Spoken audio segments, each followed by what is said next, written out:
은혜의 달인 룻기 시리즈 세 번째 시간 그의 날개 아래란 제목으로 오늘 하나님의 말씀 같이 나누겠습니다. 지난주의 내용을 잠깐만 보면 며느리들에게 아무런 도움을 줄 수 없을 거라고 판단한 시어머니 나오미가 두 며느리에게 고향 땅으로 돌아가라고 합니다. 내가 더 이상 너희들에게 도와줄 것이 없어. 돌아가 라고 얘기를 합니다.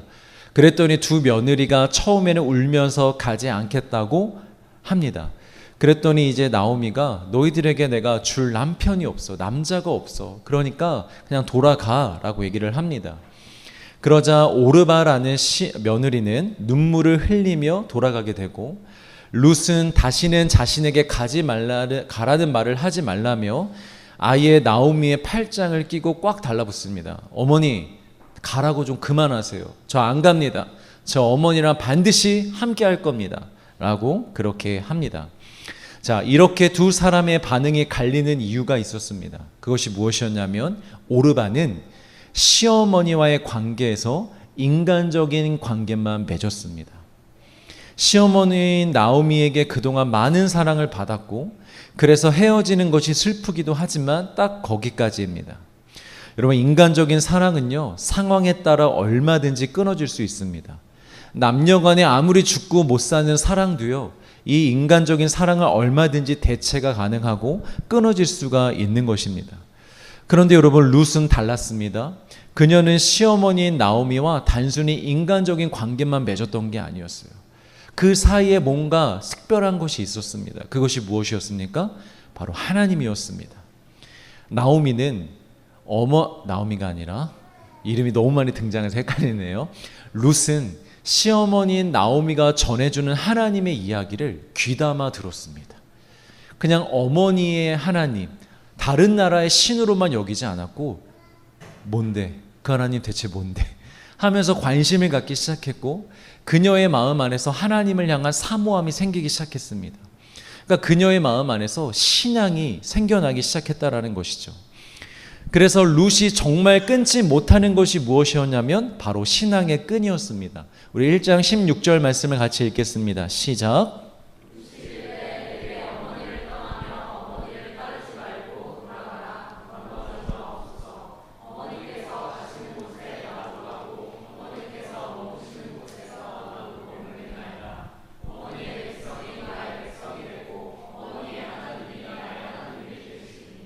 여러분 잘 보십시오. 이 구절을 며느리의 관점이 아니라 하나님을 섬기고자 하는 신앙의 관점에서 보십시오.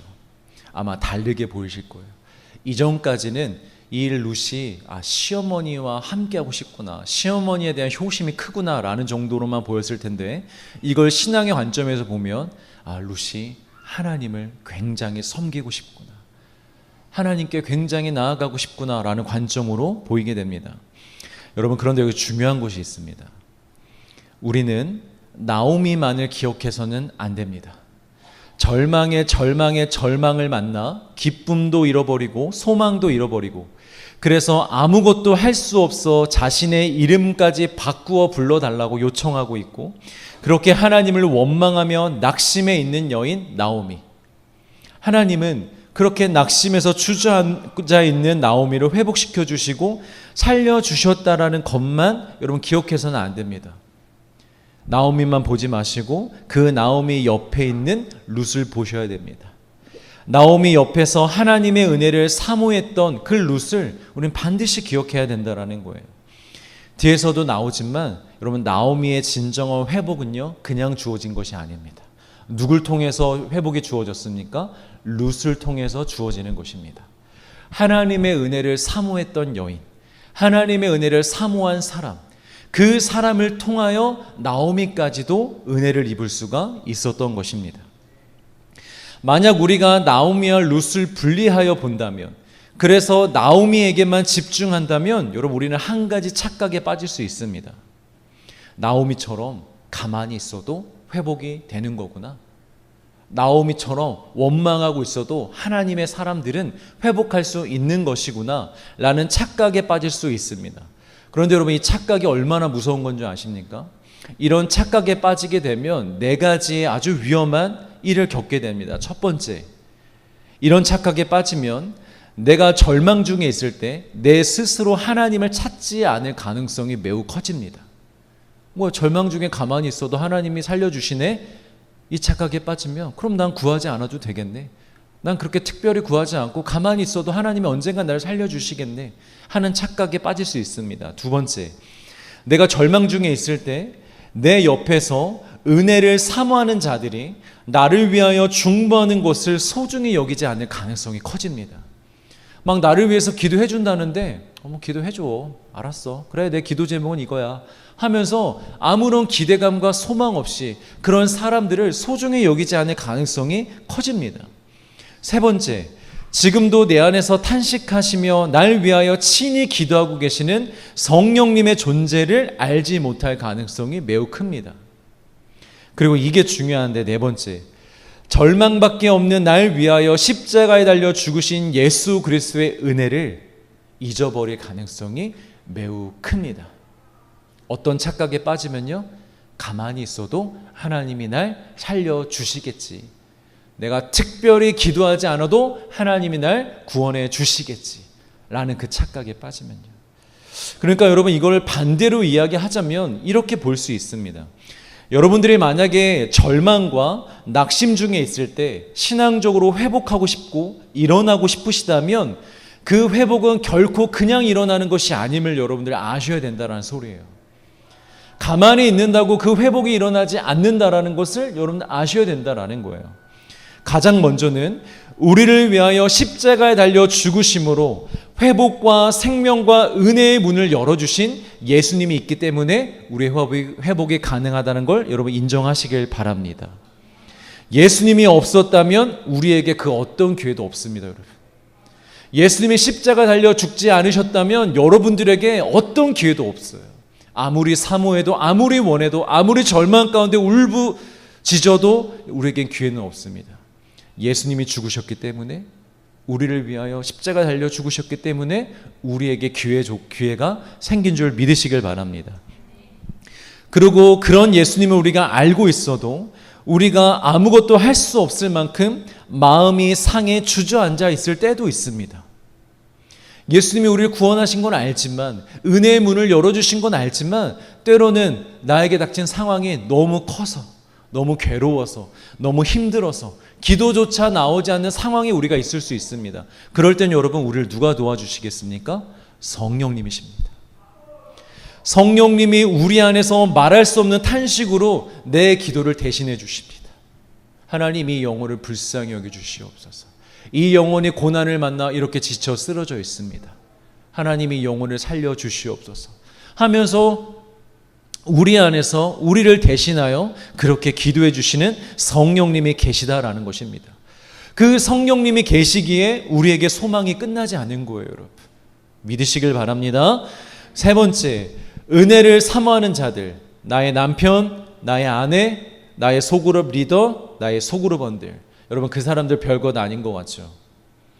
그 사람들이 내 옆에서 함께 해주고 기도해주고 있기 때문에 여러분들이 일어날 수 있는 거예요. 의인의 강구는 역사하는 힘이 큼이라. 여러분, 우리 옆에 있는 사람들이요, 보통 사람들이 아닙니다. 여러분들 옆에 있는 사람들은요, 하나님이 의인으로 여기시는 자들입니다. 하나님이 여러분들 옆에 있는 사람들의 기도를 들어주십니다. 옆에 있는 사람을 소중히 여기십시오. 여러분들을 위하여 기도해 주겠다고 말하는 사람들을요, 여러분 세상에서 가장 존귀하게 여기십시오. 가장 가까이 두십시오. 그런 사람들이 진짜 우리의 사람들입니다. 여러분, 옆에 사람하고 인사해 볼까요? 고마워. 날 위해 기도해 줘.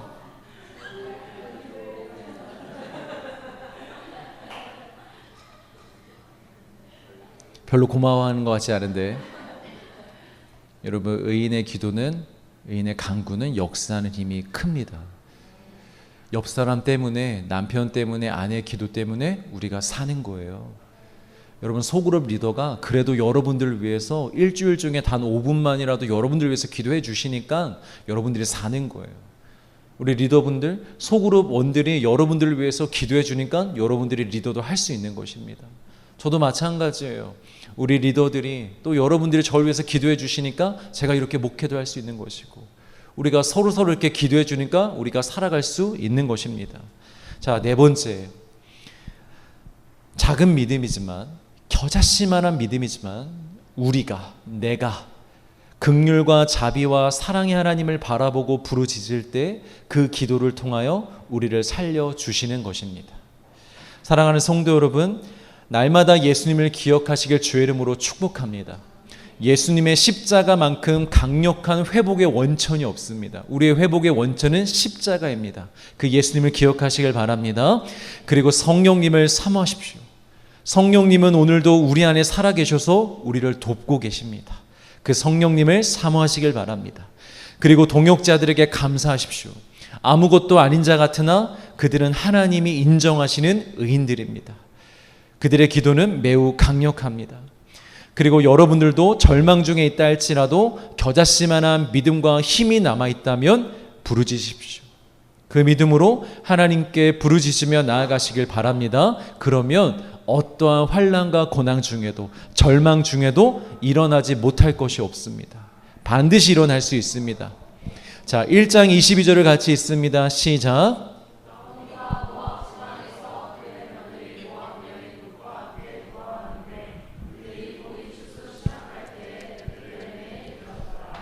자, 이 구절만 보면 얼핏 이렇게 생각할 수 있습니다. 야, 때마침 좋은 시기에 돌아왔네. 이제 곡식도 풍성하고 나오미와 룻에게 살 길이 열렸구나. 여호와 이래.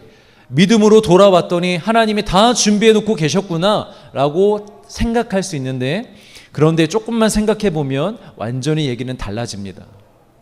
여러분, 상식적으로요, 룻이 돌아왔어야 됐다면 언제 돌아왔어야 됐을까요? 비가 올 때 돌아왔어야죠.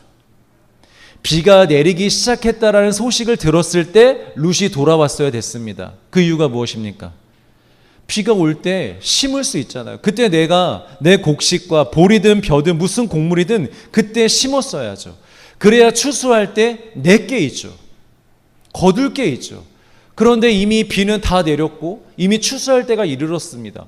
그때 이스라엘로 돌아왔습니다. 그 말이 무슨 말이겠습니까? 내 곡식이 없다란 소리예요. 왜냐? 내가 심은 게 없으니까.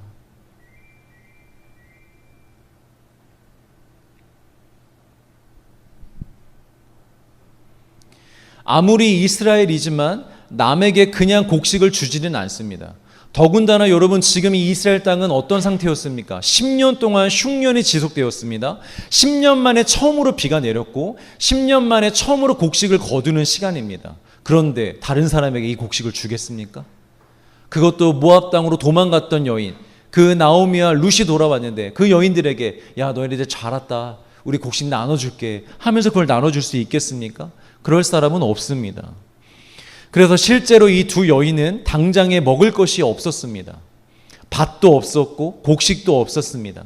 그래서 룻이 밭에 가서 떨어진 곡식을 열심히 주워와야만 겨우 하루하루씩 먹을 수가 있었습니다. 우리 2장 2절을 읽습니다. 시작.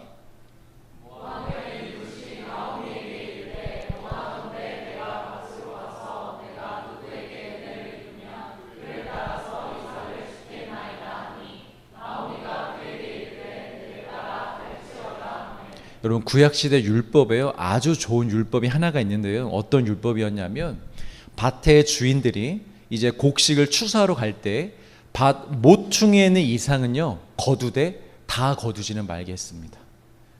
꼼꼼하게 거두지는 마, 적당히 걷어가 라고 명령을 하셨고, 또 하나 뭘 명령하셨냐면, 이삭이 땅에 떨어졌다 그러면 땅에 떨어진 건 줍지 말라고 했습니다. 그 이유가 무엇일까요? 사회적인 최약자들, 하루하루 먹을 것조차도 없는 자들, 가난한 자들, 과부들, 그런 자들이 그냥 이 밭에 와서 떨어진 곡식이라도 주워다가 하루라도 먹으며 살아갈 수 있도록 은혜를 베풀라는 거예요. 하나님의 이름으로. 이게 아예 율법으로 있었어요. 그래서 당시에 모든 밭을 갖고 있는 이스라엘 백성들은요, 땅에 떨어진 이상은 줍지 않습니다. 가난한 자들이 와서 주워가라고. 룻이, 나오미가 바로 그 사회적인 최약자들이었습니다. 그 떨어진 이삭을 얻어다가 먹어야만 겨우겨우 하루를 살아갈 수 있는 형편이었습니다. 그러니까 이스라엘 땅으로 돌아오긴 했지만 여전히 상황은 어렵다는 것이죠. 그래서 우리가 이런 생각들을 할 수 있습니다. 뭐 돌아온 것은 좋은데 좀 늦은 것 같다. 좀 타이밍이 아쉽네. 뭔가 2%가 부족해 라고 우리가 생각할 수 있습니다. 실제로 우리가 주로 하는 생각들이죠. 우리도 회개하고 결단하여 겨우 하나님께 돌아오기는 했고 돌아온 것에 대한 감사는 있기는 한데 내 상황을 보면 뭔가 아쉽습니다. 내가 다시 교회는 열심히 다니기 시작했지만, 내가 다시 하나님 앞에서 신앙생활을 시작했지만, 결단했지만 뭔가 내 상황이 아쉬운 거예요. 뭔가 좀 늦은 것 같고, 좋은 때를 놓친 것 같고, 좋은 사람들도 놓친 것 같고, 뭔가 부족한 것 같고, 앞이 잘 안 보이고, 그냥 이렇게라도 사는 것에 감사해야 하나? 그런 아쉬움 속에, 걱정 속에 사는 것이죠. 그런데 여러분, 이것은 아무런 의미가 없는 우리의 생각일 뿐입니다. 여러분, 하나님의 은혜는요, 우리가 계산할 수 있게 임하지 않아요. 하나님의 은혜는요, 우리가 알아챌 수 있게 우리에게 다가오지 않습니다. 보통 요즘에 이런 일들이 좀 있고 이런 사람들하고 연결이 되는 거 보니 하나님이 앞으로 나를 이렇게 좀 인도해 가시겠구나 라고 계산이 된다면 하나님의 인도하심이 아닐 확률이 높습니다. 여러분 잘 들으십시오. 무조건 아니라는 소리가 아닙니다. 확률적으로 얘기하는 거예요. 어떤 확률이냐면 성경의 확률과 우리 주변에서 일어나고 있는 우리 신앙인들의 삶의 통계를 보고 제가 말씀을 드리는 것입니다. 우선 성경에 나오는 하나님과 예수님의 역사는요, 대부분이 사람이 계산할 수 있고 예측할 수 있는 역사들이 아닙니다. 여러분 성경 어디를 펴보셔도 사람들이 이제 곧 은혜가 임하겠구나라고 예측할 수 있는 곳이 한 군데도 거의 없습니다. 다 사람들이 놀랍니다. 이스라엘을 회복시키시고 살리시고 일으키시는 모든 역사들은 전혀 예측할 수 없고 계산할 수 없는 방법들로 이루어집니다. 또 우리 삶을 봐도 그래요. 연애를 시작하는데 처음부터 저에게 와가지고 막 자신들이 운명이래요. 이것도 맞고 저것도 맞고 상황도 이렇게 흘러간다면서 확신에 차서 말하는 커플들이 다 잘 되었으면 좋겠습니다. 네, 정말 확률적으로 헤어지는 경우들이 조금 더 많은 것 같아요. 진짜 모든 상황들이 딱 들어맞는데 하나님이 정해주신 배우자래, 짝이래. 근데 얼마 안 가 헤어지고 그게 아니라는 것이 드러나는 거죠. 여러분 직장도 그렇습니다. 하나님이 주신 직장이라고 기쁘게 들어갔다가 그 안에서 악마를 보았다고 놀라서 나오는 사람들이 있어요. 분명히 들어갈 때는 이건 하나님이 주신 거야. 너무 좋아. 기쁘다. 하고 계속 들어갔는데 목사님 그 안에 악마가 있어요.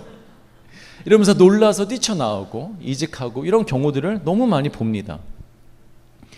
여러분 하나님의 은혜를 상황과 환경으로 예측하고 계산하려고 하지 마십시오.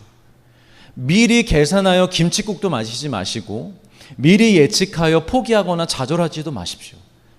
하나님의 은혜는 언제나 역전의 은혜가 있습니다. 보이는 상황과 환경에 항상 반전이 있다라는 거예요. 그러니까 지금 보이는 환경에 여러분 실망하지 마세요. 거기에 낙심하지 마세요. 괜찮아요. 우리 하나님이 계십니다. 그래서 저는 이 더 라이프 처치가 너무 소망이 되고 기대가 됩니다. 왜냐하면 정말 모르겠어요. 이 교회가 대체 어떻게 세워져 갈지 예측할 수도 없고요. 계산도 안 돼요. 제가 뭐 목회자로서 특별한 은사나 강점이 있는 것도 아니고 또 뭐 여러분들도 네, 여기까지만 하겠습니다.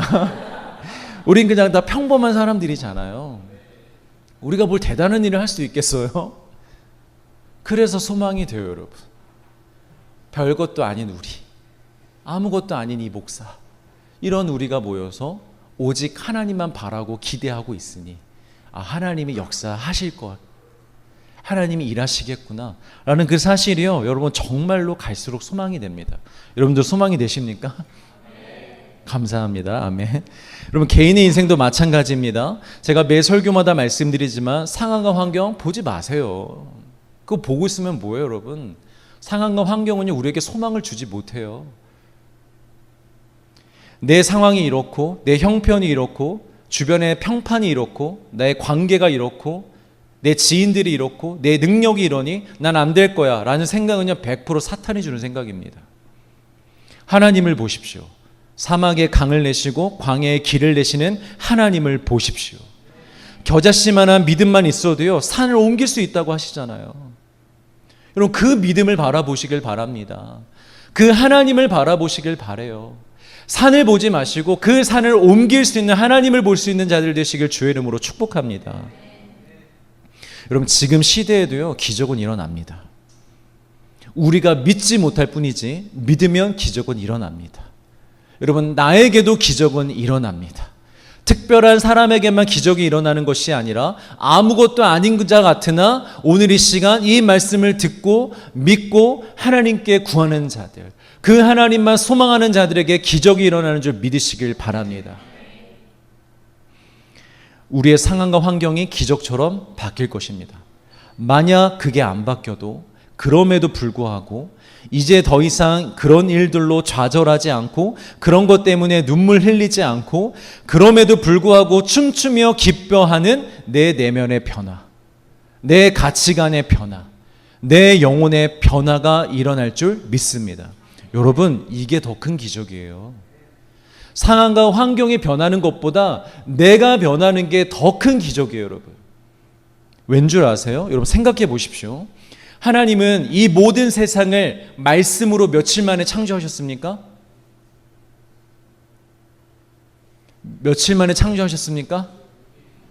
6일이요, 6일. 네. 7일 부끄러워하지 마세요. 6일이지만 7일 괜찮습니다. 여러분, 부끄러워하지 마십시오. 거시적인 관점에서 정답입니다. 네. 말씀으로 6일 만에 창조하셨습니다. 이 모든 세상을, 이 모든 환경을. 그런데 여러분, 사람의 마음을 바꾸시는 데는 몇 년이 걸리셨을까요? 수천 년이 걸렸습니다. 이 모든 상황과 환경을 만드시는 데는 6일에 만드셨는데요, 이 한 사람의 마음들을 바꾸시는 데는 수천 년이 걸렸습니다. 시간뿐만이 아닙니다. 사람의 마음을 바꾸시는데 자신의 독생자 아들 예수 그리스도를 내어주셨어야 됐습니다. 물론 하나님이 우리를 인격적으로 대하지 않으셨다면, 그냥 기계처럼 대하셨다면 말씀 한 번에 우리 모든 사람들의 마음을 바꾸셨을 수도 있었겠지만 하나님은 우리를 인격적으로 대하십니다. 우리를 기다려 주십니다. 우리를 설득하십니다. 우리가 스스로 마음을 돌이키길 원하셨습니다. 그래서 수천 년 동안 일하신 것입니다. 뭐 때문에? 우리 마음 바꾸기 위해서. 우리의 상황과 환경은요, 예수님은 하루 만에도 바꿀 수 있고 이 한순간에도 바꿀 수 있습니다. 여러분들이 고민하고 힘들어하는 그 모든 환경이요, 오늘 이 시간 여러분들이 예배를 드릴 때 하늘에서 하나님이 말씀 한 번이면 돌아가면요, 가정이 바뀌고요, 회사가 바뀌고요, 사장이 바뀌고 모든 게 다 바뀔 수 있습니다. 그런데 하나님은 그걸 바꾸어 주고자 싶은 게 아니에요. 하나님은 뭘 바꾸자 하시는 거냐면 여러분들의 마음이에요. 여러분들의 영혼이에요. 그걸 바꾸기 위해서 수천 년 동안 지금까지도 일하고 계신 것입니다. 그러니 여러분, 우리가 바뀌는 게 가장 큰 기적이 아니겠습니까? 우리가 바뀌는 게 가장 큰 하나님의 은혜가 아니겠습니까? 상황과 환경 바뀌는 건 하나님에게 아무것도 아니에요. 여러분, 그것 때문에 걱정도 하지 마세요. 그걸 염려도 하지 마세요. 하나님의 입장에서 그게 너무 마음이 아픈 거예요. 그거 아무것도 아닌데, 내가 말 한마디면 얼마든지 바꿔줄 수 있는데, 내가 원하는 건 너희들의 마음인데 왜 그걸 모르고, 왜 그걸 바라보지 못하고 고작 환경 때문에, 상황 때문에 그렇게 고통하고 있니? 나의 아들아, 나의 딸들아, 걱정하지 마. 걱정하지 마. 그거 그냥 걱정하지 말고 나에게 나와와. 너의 마음부터 바꾸자. 너의 마음부터 내가 생명을 불어넣어 줄게. 너의 마음에 내가 은혜를 풀어넣어 줄게. 그것만 되면 이 환경과 상황은 아무것도 아니야. 늘 절망하고 비관적이고 우울해하던 영혼이요, 여러분, 항상 기뻐하고 춤추는 영혼으로 바뀝니다. 늘 부족하다고 느끼고 자신의 인생을 불행하다고 생각하는 영혼이 늘 감사하며 자신이 세상에서 가장 행복하다고 생각하는 정도가 아니라 사람들에게 그걸 선포하는 자들로 바뀝니다. 썩고 없어질 거짓된 소망을 붙잡으며 공허한 인생을 살아가던 영혼이 진정한 소망을 붙잡으며 충만한 인생을 살아가게 됩니다. 여러분, 그 변화를 소망하시길 바랍니다. 그 기적이 저와 여러분들에게 이제 곧 일어날 것입니다. 언제? 특세 때. 특세 때 나온 자들에게 일어날 줄 믿고 오늘도 조금은 일어날 줄 믿습니다. 다시 말씀으로 돌아와서 상황은 여전히 어렵습니다. 땅에 떨어진 이삭을 주워 먹어야 겨우 살 수 있는 상황입니다. 그런데 이때 역전의 드라마를 써줄 주인공이 등장합니다. 우리 2장 1절 말씀이 있습니다. 시작.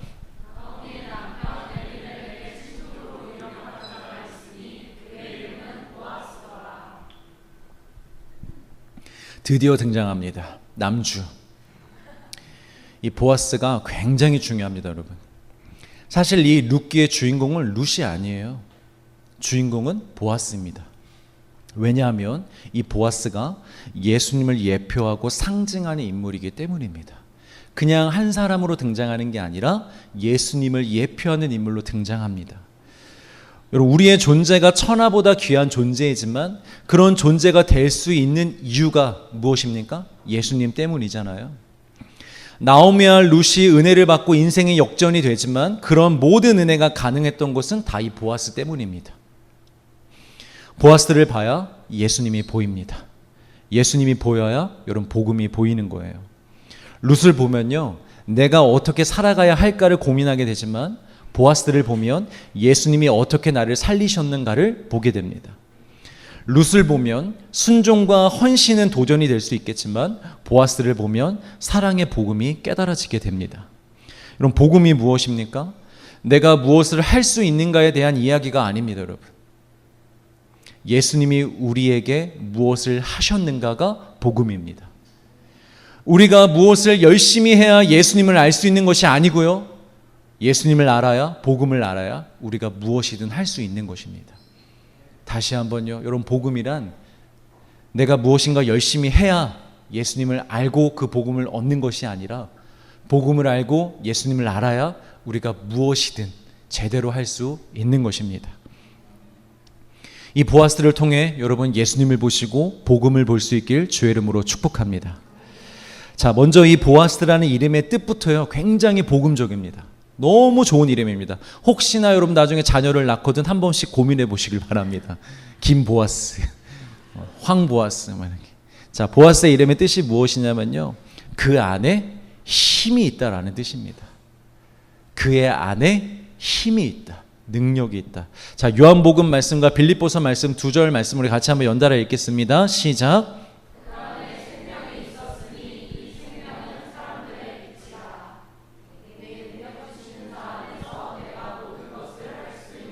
할렐루야. 여러분, 생명과 우리의 능력은 다 어디에 있습니까? 예수 그리스도 안에 있습니다. 예수님 안에 있어요.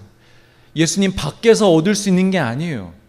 예수님 안으로 들어가지 않고 예수님께 속하여지지 않고 밖에서 아무리 생명과 은혜를 얻고자 해도 여러분 거기서는 얻을 수가 없습니다. 여러분, 모압 땅에서는 얻을 수가 없는 거예요. 그리스도 안으로 들어가셔야 됩니다. 예수님 안으로 들어가셔야 됩니다. 거기에 생명이 있고 그 생명이 우리의 능력인 줄 믿으시길 바랍니다. 그래서 예수님이 우리에게 자꾸 이렇게 얘기하시는 거예요. 나에게 들어와라. 내 안에 거하라. 자, 룻에게 임한 은혜는 보아스가 허락하여 준 이삭이 아닙니다, 여러분. 룻에게 임한 진짜 은혜가 무엇이냐면 보아스의 아내가 되는 것입니다. 보아스의 그 안으로 들어가는 것입니다. 그래서 그의 품 안에서, 그의 안에서 영원히 평생을 사는 것, 그것이 룻에게 임한 가장 큰 은혜인 줄 믿으시길 바랍니다. 여러분, 복음은요, 고작 우리에게 우리가 심지 않은 이삭을 주워 먹을 수 있는 정도의 은혜가 아닙니다, 여러분. 내가 이 땅에서 대단히 노력하지 않았는데, 뭔가 열심히 하지 않았는데 하나님이, 예수님이 그냥 은혜로 우리에게 선물로 주시는 것, 그 정도의 은혜가 아닙니다, 여러분. 복음은 예수 그리스도 안에 들어가서 그분이 가지고 계신 모든 것을 내 것으로 누리는 것입니다. 예수님이 가지고 계신 모든 것, 모든 소유, 하늘의 것, 영원함, 그 모든 것들을 내가 내 것으로 누릴 수 있는 것입니다. 누릴 뿐 아니라 영원히 그의 신부가 되어 예수님 안에서 보호와 사랑 안에 살아가는 것입니다. 사랑하는 성도 여러분, 예수님 안에 거하는 삶이 순종해야 되고 충성해야 되고 나를 십자가에 못 박아야 한다고 해서 부담으로 느껴지신다면, 그래서 예수님 안에서 살아가는 삶이 어렵게 느껴지신다면, 그래서 여러분 망설여지신다면 죄송하지만 여러분들은 복음을 모르시는 거예요. 목사님, 신앙생활이 좀 부담스러워요. 두려워요. 그래서 망설여져요. 알지만 저도 예수님께 더 나아가고 싶지만 뭔가 이상하게 잘 안 나가지게 돼요. 여러분 죄송하지만 복음을 몰라서 그래요. 복음을 제대로 알면 망설이지 않습니다, 여러분. 복음을 진실로 우리가 깨닫잖아요. 여러분 두려움이 없어집니다. 망설일 게 없어요. 진짜 복음을 알면 그때부터 순종은 기쁨이 됩니다. 여러분 순종만큼 기쁜 게 없어요. 복음을 알잖아요. 예수님을 믿잖아요. 순종하는 것이 가장 기뻐요. 복음을 알면 고난은 영광이 됩니다.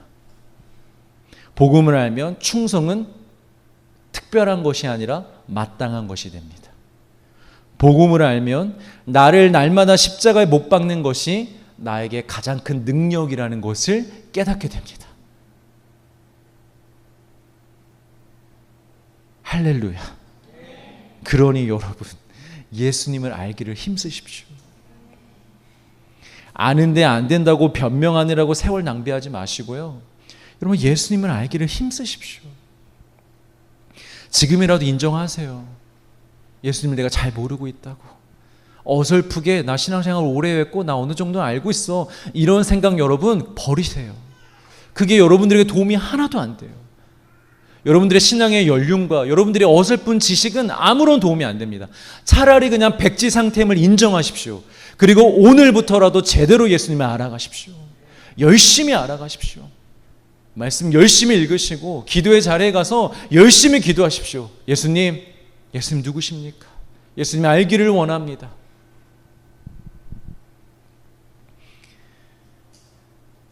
또 보아스가 어떤 사람이냐? 엘리멜렉의 친족이라고 합니다. 이것이 의미하는 것이 무엇이냐면 계대 혼인법에 의하여 같은 혈종인 보아스에게는 죽은 사촌의 아내 룻을 책임지고 아내로 맞을 수 있는 권리와 책임이 있었다라는 거예요.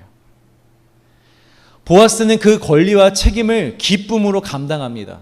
그리고 룻을 결국 아내로 맞아줍니다. 여러분 이 역할을 이렇게 사촌의 아내, 형제의 아내를 나의 아내로 맞아들이는 이 역할을 히브리어로 뭐라 그러냐면 고엘이라고 합니다. 근데 이 고엘이라는 단어의 뜻이 무엇이냐면 구속자, 대속자라는 뜻입니다. 예수님이 바로 우리의 고엘이 되어주신 거예요.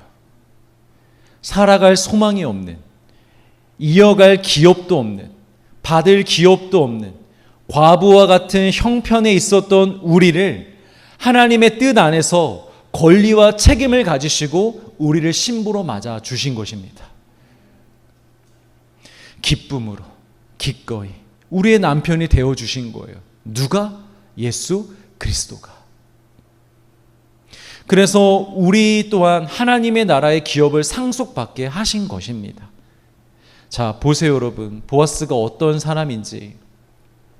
이 보아스만 봐도요 벌써 룻기의 결말이 다 나왔습니다. 사실 룻기 여기서 끝내도 됩니다. 오늘 여기서 그냥 룻기를 끝내버려도 돼요. 다 나왔어요. 그런데 그럴 수 없잖아요. 우리 조금만 더 보겠습니다. 자, 시간 관계상 중간 내용을 좀 빠르게 정리해 볼게요. 룻이 처음 밭을 찾아갈 때는 목적지가 없었어요. 나오미에게 어머니 제가 여러 밭을 돌아다니다가 혹시나 저에게 은혜를 베풀어 주는 밭이 있다면 거기서 제가 이삭이라도 좀 얻어오겠습니다 하고 밭을 향해 나아갑니다. 그런데 성경을 보니까 우연히, 이 정확히 단어가 나와요. 우연히 보아스 밭에 들어갑니다. 그리고 마침 보아스가 그날 그 밭으로 옵니다. 그런데 여러분, 이것이 우연이겠습니까? 하나님 안에서 우연은 없습니다. 이 모든 것이 하나님의 섭리이자 은혜입니다. 보아스가 룻을 처음 보고 자신의 밭에서 일하는 소녀들에게 누군지 물어보는데, 이미 통성명을 끝낸 소녀들이 보아스에게 다 얘기를 해줍니다. 아, 저 소녀요, 나오미라는 여인의 며느리라는 것 같아요. 그 있잖아요, 흉년이 들자 모압 땅으로 도망갔던. 근데 거기서 엘리멜렉도 죽고 두 아들도 죽고 셋 다 가부가 되어서 돌아왔대요. 이런 형편과 사정들을 보아스에게 다 얘기를 해줍니다. 이 얘기를 듣고 보아스가 당연히 자신의 친족이라는 사실을 알았겠죠. 나오미라는 이름을 듣고. 그래서 이 룻에게 은혜를 베풀기 시작합니다. 먼저는 룻에게, 룻아, 편안히 걱정하지 말고 여기서 마음껏 이삭을 주워가도 괜찮아. 그러니까 편안히 있어 라고 얘기를 해줍니다. 또 그 당시에 그 땅에 밭에 소년들이 있었거든요. 혹시나 이 소년들이 이 룻이 이방 여인이라고 해서 무시하거나 겁탈할까 봐 소년들에게도 얘기를 해놓습니다. 너희들 저 룻을 절대 건들지 마. 이방 여인이라고 해서, 어리다고 해서 절대 건들지 마 라고 경고까지 합니다. 그리고 룻이 목이 마를 때 얼마든지 가서 물도 마실 수 있도록 배려를 베풉니다. 배려 이상의 은혜인 거죠. 그러자 룻이 자기는 그저 이삭만 줍도록 해줘도 그것이 또 큰 은혜일 텐데 그 이상의 은혜를 베풀어 주자 아주 몸둘 바를 모르는 거예요. 여러분, 우리 하나님은, 우리 예수님은 우리에게 은혜를 베풀어 주실 때 몸둘 바도 모르는 은혜를 베풀어 주십니다. 믿으시길 바랍니다. 하나님 이 정도 감사합니다. 이렇게 여러분 반응 못해요. 여러분, 하나님이 여러분들에게 은혜를 주시고자 하잖아요. 우리가 몸둘 바를 몰라요. 하나님, 제가 이걸 받아도 됩니까? 하나님, 저에게 이렇게 큰 은혜를 주셔도 됩니까? 그 정도로 주시는 게 하나님의 은혜입니다. 그러자 룻이 자기는 그저 이삭만 줍도록 내버려둬도 은혜라고 생각했는데 그 은혜가 너무 감사해서 어찌하여 나에게 이런 은혜를 베푸냐고 물어봅니다. 그때 보아스가 이렇게 답합니다. 11절 시작.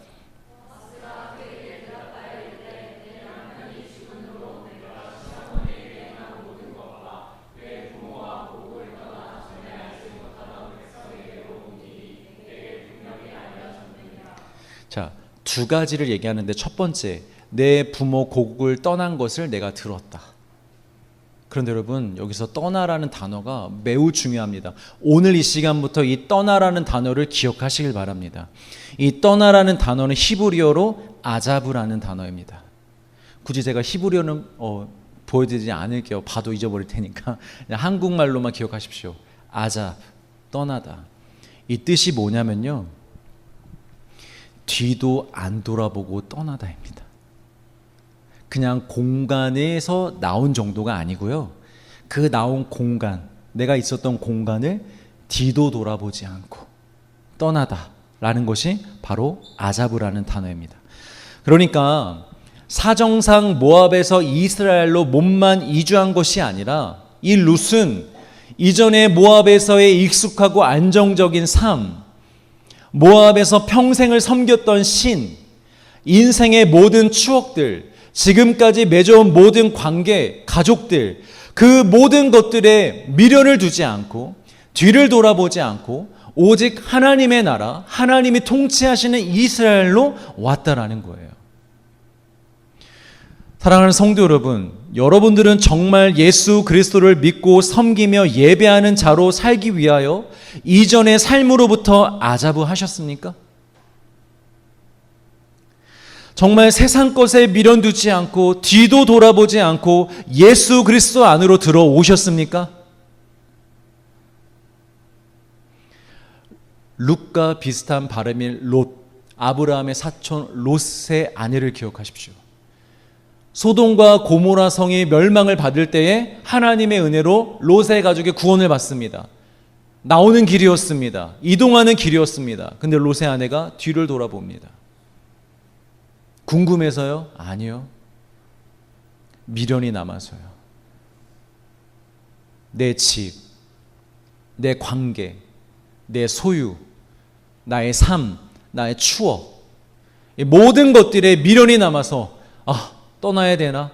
정말 여기가 끝인가? 하면서 뒤를 돌아본 거예요. 여러분, 그래서 어떻게 됩니까? 소금 기둥이 되어버립니다. 그 자리에서 굳어버립니다. 그 말은 앞으로 갈 수도 없고 뒤로 갈 수도 없는 상황에 놓였다라는 거예요. 여러분, 소금 기둥이 된 신앙인들이 여러분 얼마나 많은지 모릅니다. 예수님께 나아가지도 못하고 예수님 안으로 들어가지도 못하고, 그렇다고 세상에 완전 돌아간 것도 아니고 이것도 아니고 저것도 아니고 중간지대, 회색지대에 소금 기둥이 되어서 그냥 거기 머물러 있는 사람들이 얼마나 많은지 모릅니다. 여러분, 이 사건이 신비로운 사건이어서 사람이 소금 기둥이 되었대라는 그 신비로운 사건이어서 성경에 기록된 게 아닙니다. 우리에게 경고하시는 거예요. 그래서 예수님이 누가복음 말씀에 보면 실제로 이 롯을 언급하면서 경고하세요. 마지막 때를 언급하면서, 마지막 때에 너희들 롯을 기억해. 내가 임할 건데, 심판이 임할 것이고 마지막 때에 이 교회를 향한 핍박이 임할 건데 너희들 나만 보면서 따라와야 돼. 뒤를 돌아보면 안 돼. 너희들 원래 살고 있었던 그 세상의 것이 미련이 남아서 뒤를 돌아본다면 너희들은 소금 기둥이 될 거야.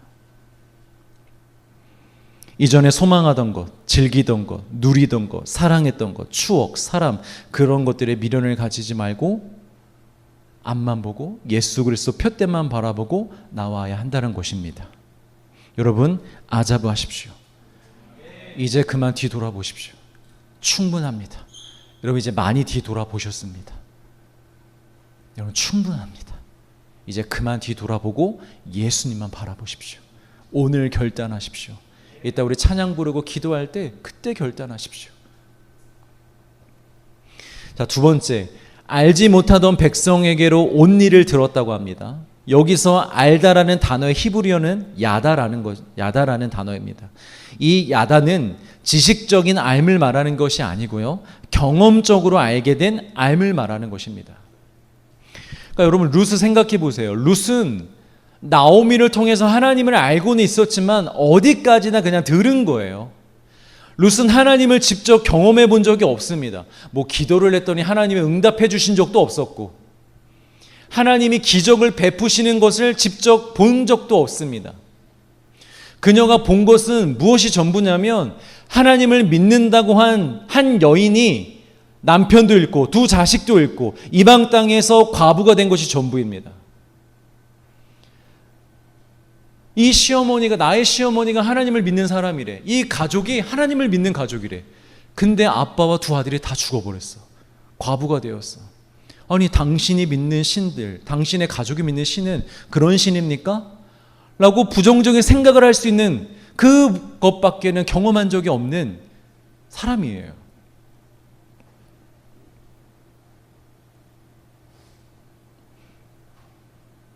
그러나 한 번도 선하신 하나님을 경험해 보지 못했음에도 불구하고 롯이 결단을 했다라는 거예요. 그 하나님을 내가 섬겨보겠다고, 그 하나님께 내가 나아가 보겠다고 결단을 했다라는 것입니다. 여러분, 경험해 보지 못한 것을 도전해 볼 수 있는 것은 뭐 여행이나 음식이나 취미 정도죠. 자신의 삶의 터전을 바꾸고 관계를 바꾸고 종교를 바꾸는데 경험해 보지 못한 걸 여러분 할 수 있겠습니까? 못합니다, 여러분. 경험해 보지 못하면 절대로 그런 거 쉽게 바꾸지 못합니다. 선택할 수 없습니다. 여러분, 우리가 신앙적으로 아자부하지 못하고 앞으로 담대히 나아가지 못하는 이유가 뭔지 아세요? 영적인 경험이 없어서 그래요. 하나님이 진짜 기적을 베푸시고 우리를 먹이시고 입히시는 그 경험을 못 해봐서 그래요. 그러니까 믿기지가 않는 거예요. 하나님이 진짜 나를 먹이셔? 하나님이 나를 입히셔? 내가 지금까지 돈 벌어서 내가 먹고 살았고, 내가 돈 벌고 내 돈으로 사서 내가 옷도 입었고, 내가 살아온 것 같은데, 근데 뭐 성경이 그러니까, 목사님이 그러니까 이게 하나님의 은혜인가 보다 하고 그냥 우리는 그 정도로만 믿었고 살아왔지, 진짜 하나님이 나를 먹이시고 입히신다는 경험을 우리는 제대로 못 해봐서 그래요. 머리로는 믿고 있지만 진짜 하나님은 살아계시다라고 누구에게도 강력하게 담대하게 선포할 수 있는 경험이 부족해서 그래요. 그래서 우리는 하나님께 못 나가는 거예요. 그런데 여러분, 경험이라는 것이 가만히 있는다고 되는 것입니까? 물이 무서워서 수영장에 들어가지 않는데 여러분 어떻게 수영을 경험해 볼 수 있겠습니까? 일단 들어가 봐야죠. 물에 내 몸을 담가 봐야죠. 그래야 수영도 할 수 있는 거 아닙니까? 여러분, 경험이 없을 때 잘 몰라도 두려워도 한 발을 내디뎌야 됩니다. 물속에 들어가 봐야 합니다. 그래야 물을 먹더라도 수영을 해보죠. 며칠 전에 제가 멘토로 삼고 있는 이 개척 선배 목사님이 계세요. 제가 처음에 개척을 할 때 다른 분들하고는 거의 뭐 상담을 받거나 뭐 얘기를 해본 적이 없는데 유일하게 개척에 대해서 좀 상담을 받았던 목사님이 계세요. 근데 오랜만에 제가 이틀 전에 연락을 드렸어요. 왜 연락을 드렸냐면 이 장소를 얻어놓고 나서 우리 한 달이 되었잖아요. 근데 제가 한 달 동안 정신이 없어서 목사님께 말씀을 못 드렸어요. 목사님, 저희가 장소를 얻었다고. 좀 늦었지만 목사님께 좀 얘기를 드리고 싶어서 전화를 드렸습니다. 근데 여러분, 그 목사님이 저에게 가장 먼저 물어보신 것이 뭔지 아세요? 네. 뭘 가장 먼저 물어보시냐면, 야, 개척 멤버들 안 나가고 잘 다녀? 이게 제일 걱정되셨나 봐. 개척 멤버들이 개척해보니까 뭐 별로네 하고 돌아갔을까 봐 그런 일들이 많으니까 그게 가장 걱정되셨나 봐요. 그래서 네, 목사님 아직 한 명도 안 나갔습니다. 야, 그거면 됐다. 잘하고 있네. 목사님, 그리고 저희 새 가족들도 들어왔습니다. 야, 너무 감사하다. 그리고 정말 이 동네에서 얻을 수 없는 장소를 주셔서 바로 이렇게 교회도 자리 잡게 되었습니다 라고 제가 이렇게 말씀을 드렸더니 목사님이 이렇게 말씀해 주시더라고요. 바바 훈태야, 물 한 잔 먹고 할게요.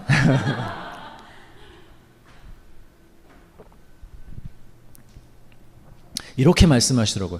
바바 훈태야, 나오니까 하나님이 다 해주시지. 개척하기 전에 분명히 두려웠을 텐데, 걱정도 많았을 텐데, 바바 훈태야, 나오니까 하나님이 먹이시지, 너 입히시지, 교회 세우시지. 야, 이거 나와봐야만 알 수 있다. 나와봐야만 이 하나님을 만날 수 있다. 이렇게 얘기해 주시는데요, 정말 소름이 끼치면서 전화통화로 아멘을 아주 크게 했어요. 맞습니다, 목사님. 나와보니까 하나님이 일하시더라고요. 제가 이전에 그냥 부교육자로 있을 때는 먹이시고 입히시는 하나님 그냥 믿음으로만 고백했던 거지, 뭐 사례비도 잘 받고 뭐 그냥 다른 사람들 살듯이 살았으니까. 근데 정말 한 푼 없이, 그 어떠한 것도 없이 그냥 나와서 맨 땅에 시작해 보니까, 야, 하나님이 먹이시더라고요. 하나님이 입히시고 하나님이 이렇게 세워 가시더라고요. 사랑하는 성도 여러분, 일단 가봐야 됩니다. 해봐야 됩니다. 던져봐야 됩니다. 내려놔 봐야 됩니다. 생각만 하고 있으면 안 됩니다, 여러분.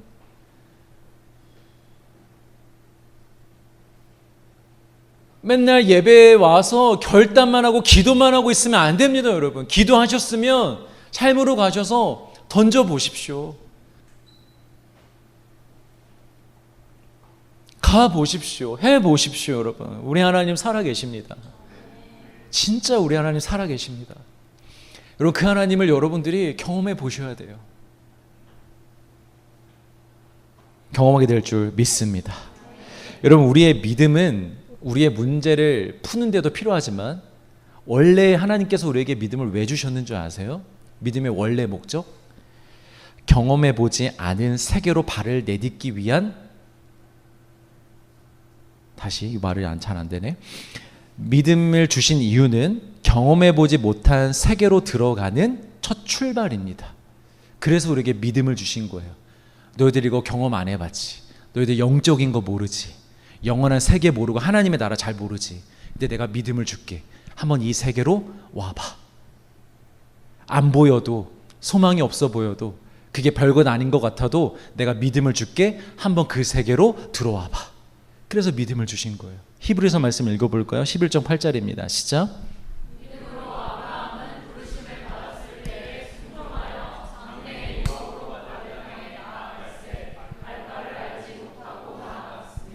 아브라함도 몰랐어요. 내가 어디로 가야 되는지, 거기에 뭐가 있는지, 거기서 내가 어떻게 살 수 있는지, 날 위해서 뭐가 예비되었는지 아무것도 몰랐어요. 그런데 하나님 믿음을 주셨어요. 그러니까 그 믿음 하나로 갈 바를 알지 못하지만 가 본 거예요. 거기에 발을 내디딘 거예요. 거기서 하나님의 역사가 일어난 것입니다. 여러분, 여러분들이 예수님의 제자로 분명히 부르심을 받은 자들도 있을 것이고, 아니면 부르심은 아직 명확하지 않지만 우리 중에 하나님과 예수님을 진실로 믿고 싶고 경험해보고 싶으신 분이 있다면, 하나님을 정말 제대로 섬겨보고 싶은 분들이 있다면, 여러분 지금 당장 잘 모르겠어도 보이지 않아도 나아가 보시길 주의 이름으로 축복합니다. 그 세계에 들어가 보시길 주의 이름으로 축복합니다. 반드시 하나님 만나게 되실 것입니다. 자, 마지막으로 우리 12절을 같이 읽습니다. 12절 시작.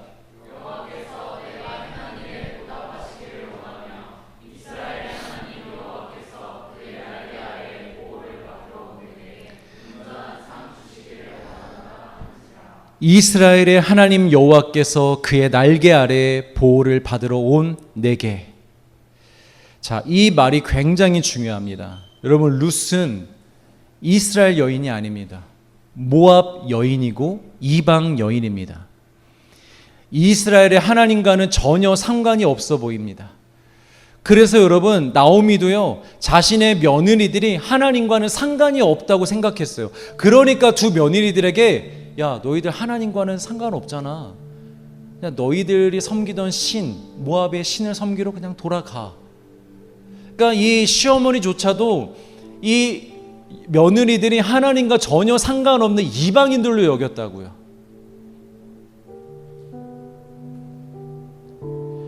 그러나 하나님은 어떤 분이시냐?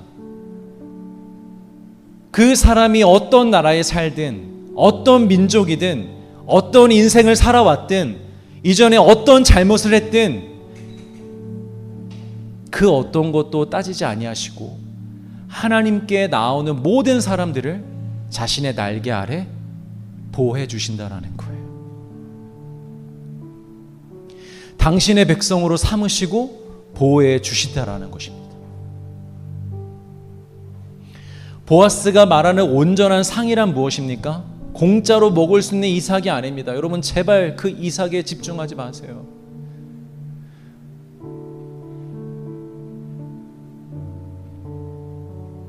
새롭게 시작할 수 있는 밭을 얻은 것도 아닙니다. 여러분, 그게 상이 아니에요.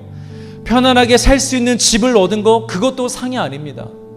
이 룻에게 온전한 상이 무엇이냐? 바로 하나님입니다. 하나님과 관계없던 여인에서 하나님의 딸이 되는 것이고, 하나님과 관계없던 백성에서 하나님의 백성이 되는 것입니다. 그것이 룻에게 임한 온전한 상입니다.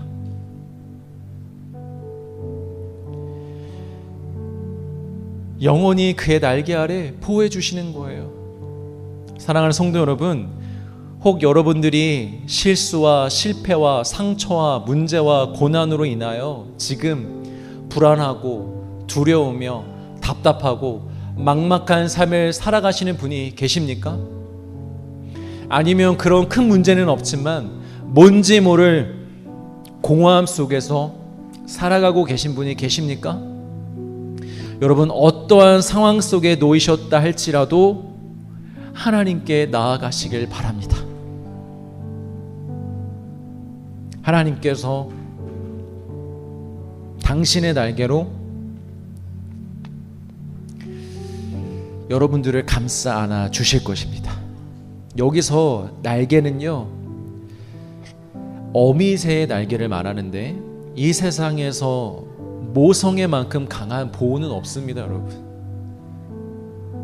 모성애만큼 강력한 보호하는 힘은 없습니다. 하나님께서 여러분들을 그렇게 보호해 주실 것입니다.